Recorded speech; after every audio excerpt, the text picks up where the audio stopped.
Lethal Weapon 2 is once again directed by Richard Donner, starring Mel Gibson and Danny Glover.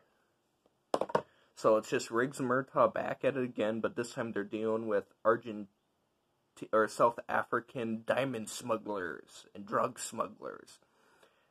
And this movie again is amazing. It's a fantastic continuation. I have no problems with this movie at all. And it is truly amazing. And you get the addition of Leo Getz, the prime witness they have to protect, played by the amazing Joe Pesci. He is so good in this movie. And it just really shows the range Joe Pesci has because, so this came out in 89, right? 9 years earlier, he was in Raging Bull with, Robert De Niro. And then a year later, after this, in 1990, he's in Goodfellas, and he won.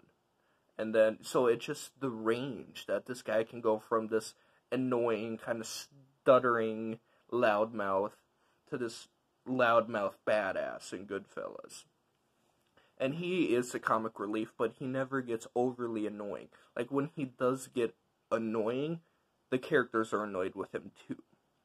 So when he's not being annoying, the characters aren't annoyed with him. So that's, like, one of the best filmmaking things in this movie is Leo only gets annoying when Murtaugh and Riggs get annoyed with him. When one character's annoyed with him, he's only half annoying. And when none are, he's not, like, it's just awesome and just shows the range of, Leo Getz. So, this is definitely kind of like the darker sequel, how most sequels in the 80s were going, after Empire. It's more violent, more's at stake, a lot of the cast is chopped up, chopped down, and the characters themselves are more violent and brutal and brooding, especially Mel Gibson in this. He gets a taste of, what he had with his wife. He gets in a relationship with the secretary. And she's a really nice, fun character. Not the best. She's clearly there just for motivation for Mel Gibson. Because, spoilers, she dies in it. And so it just kind of gives him more motivation to just go wacky and just start backing everybody. And, I get it, like, he doesn't really need any more motivation, but, it's fine. But it's just, to me, why I like that they kill her, is that it gives him, just makes him a far more sympathetic character, because, he finally gets him, he's got his best friend with him. In this one, they really solidified the friendship between the two of them. Like, they are friends. Like, good best friends. And really just kind of finishing each other's sentences. They have each other's backs no matter what. And character development-wise, so, you got Murtaugh's family, who, they're getting older. The daughter's in a condom commercial, so that's a running joke in it. Like, oh, she kind of makes me want to go buy rubbers.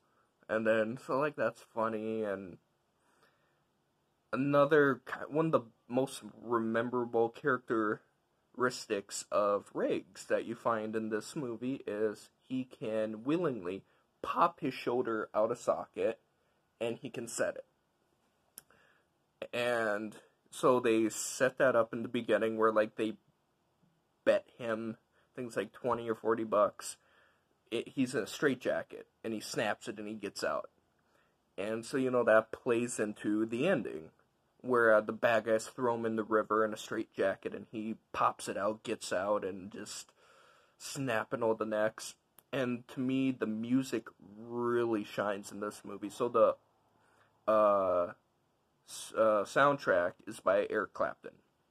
So you get these awesome little guitar whines and everything, and almost like the southern bluegrass. It's amazing. And, this is, for villains of the series, This guy's definitely at the top of the list. So you got these South African diamond smugglers, and this guy is just diabolical. He's awesome, and throughout the movie, his line is diplomatic immunity, because since he works for the country, he has diplomatic immunity, so they can't arrest him and shit like that. So spoilers when everything comes to an end, and they kill Mel Gibson's girlfriend, and so it's Riggs and Murtaugh. They're on this giant shipping freight with all this counterfeit money, and they're just blasting people away. And it's one of the best fight scenes that of the 80s, one of my favorites. This whole shipping shootout, because of just how it keeps building and building and building. But the final fight that Mel Gibson has with the main henchman, it's just so great, because this tall, slanky bastard is just so conniving and evil that you just can't wait till he gets what's coming to him. And the reveal of what happens to him, oh, it's just so sweet. Immediately followed by probably my favorite scene. So like I said, they're solid friends at the beginning of this movie, and it's just kind of building and building and building until the very end, they're brothers. So, like, I have to talk about the ending because it's so good. He guns down Mel Gibson, so Mel Gibson's bleeding, and he's just muttering, like, Roger. Roger comes in, blows the guy away, and he's holding him, and it's playing Knocking on Heaven's Door in the background.